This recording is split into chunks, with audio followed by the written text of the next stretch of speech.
Doctor Juan Aguirre, muchas gracias por acompañarnos. Muy buenos días. Buenos Bienvenido. días. Muchas gracias por la oportunidad de expresar varias ideas, tanto a ustedes como periodistas, como al público en general. Gracias. Entremos en materia.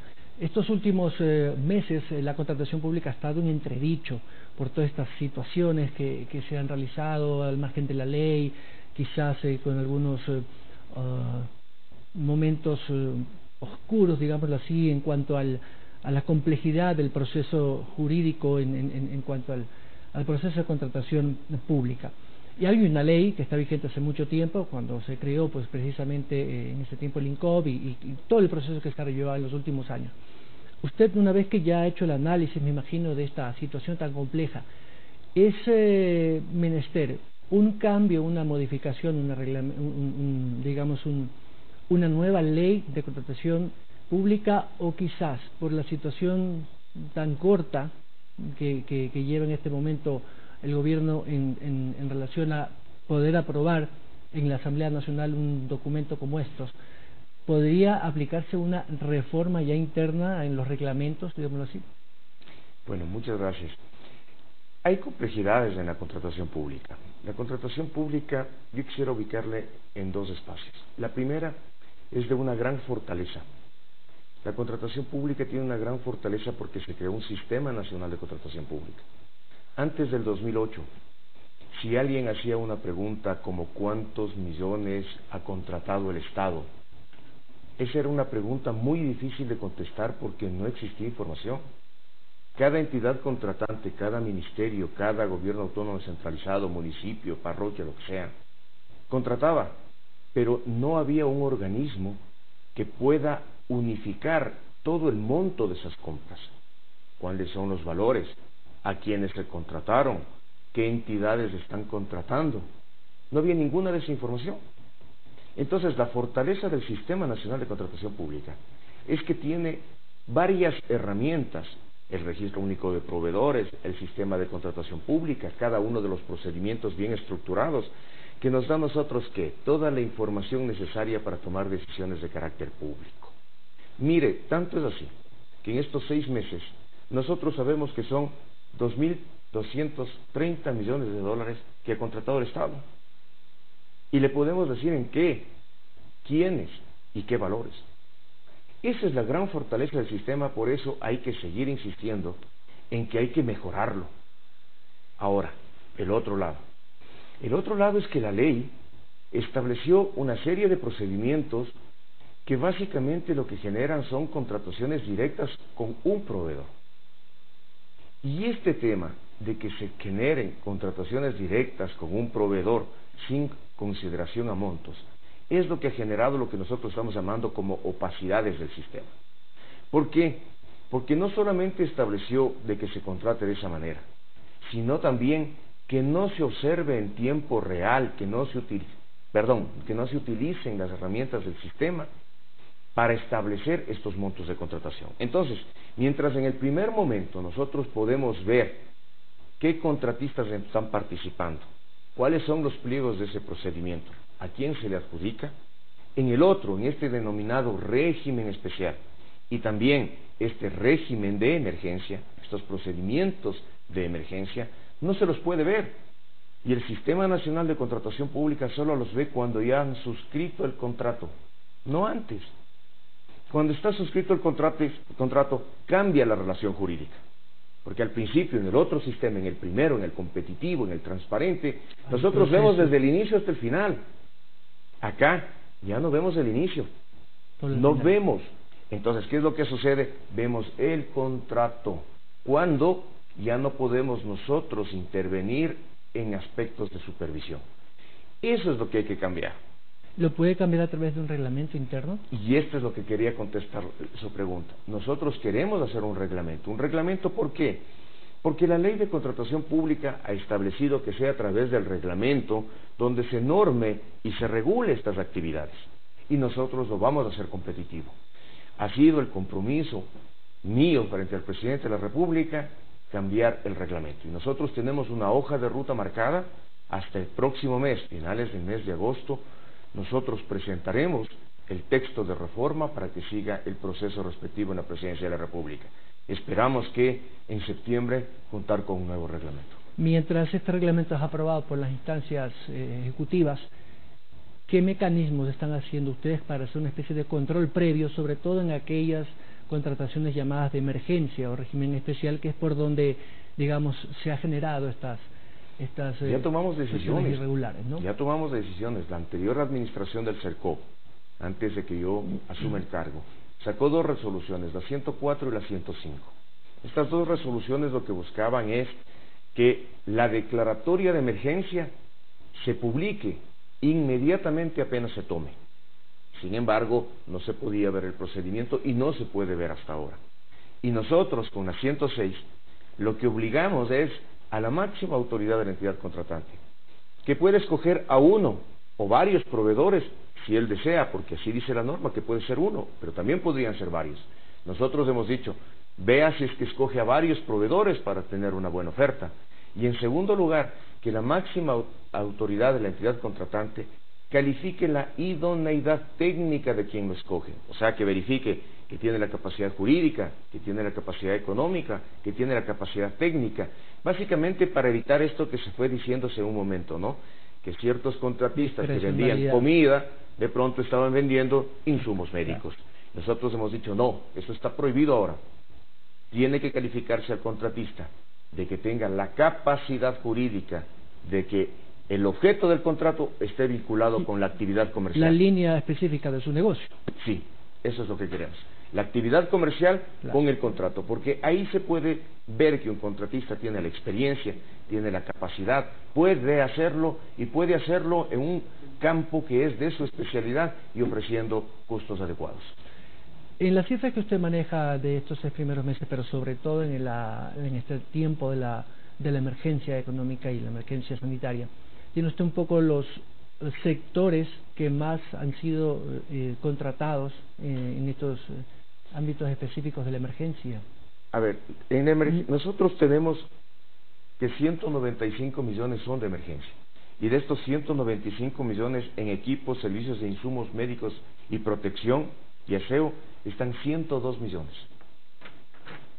En medicamentos e insumos, 52 millones. En alimentos, combustibles y transporte, 24 millones.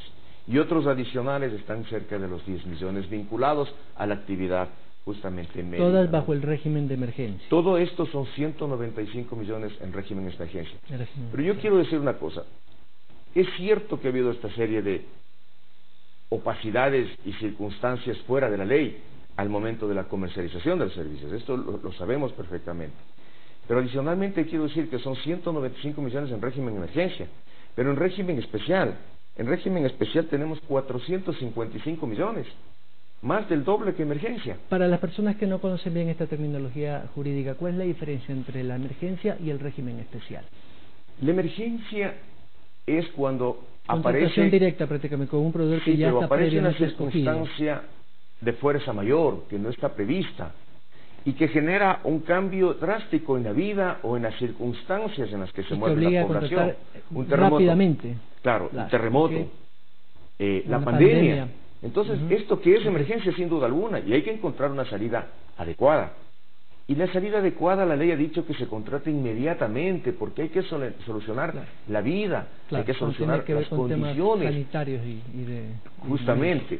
Entonces, es totalmente justificado que se contrate así. Pero nosotros hemos visto que este uso no es el adecuado, y por eso lo estamos reglamentando. Y en el reglamento que nosotros queremos tener la posibilidad de sacarla, lo que vamos a establecer es que exista varios proveedores que puedan ofrecer eso, porque aparte de que se requiere la intervención inmediata, también hay proveedores que pueden hacerlo adecuadamente. Entonces no queremos que solamente sea con uno, sino con varios. Pero la discrecionalidad del ente contratante es el que dice, o quien genera la necesidad dice, no, es que este es el que me da específicamente el producto o el servicio que yo requiero, no necesito de más. Entonces ahí se genera esta discrecionalidad. ¿Cómo hacer que efectivamente con estos reglamentos el contratista o la entidad contratante tenga efectivamente 2 o 3 opciones y evitar un poco esta...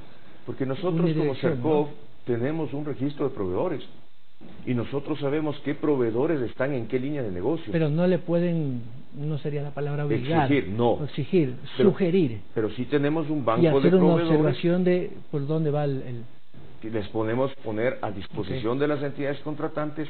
Las propias entidades contratantes tienen un historial de contrataciones dentro de esos rubros, dentro de esos registros, y por lo tanto pueden calificar a personas idóneas.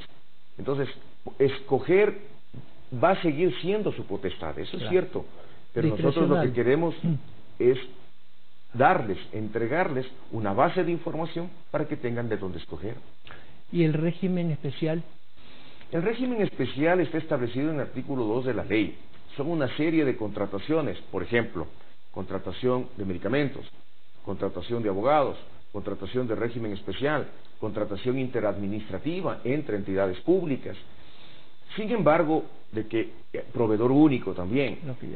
Hay condiciones en las cuales deben mantenerse, pero no todos. Por ejemplo, se contrata contratación interadministrativa, se entiende que son entre dos entidades públicas.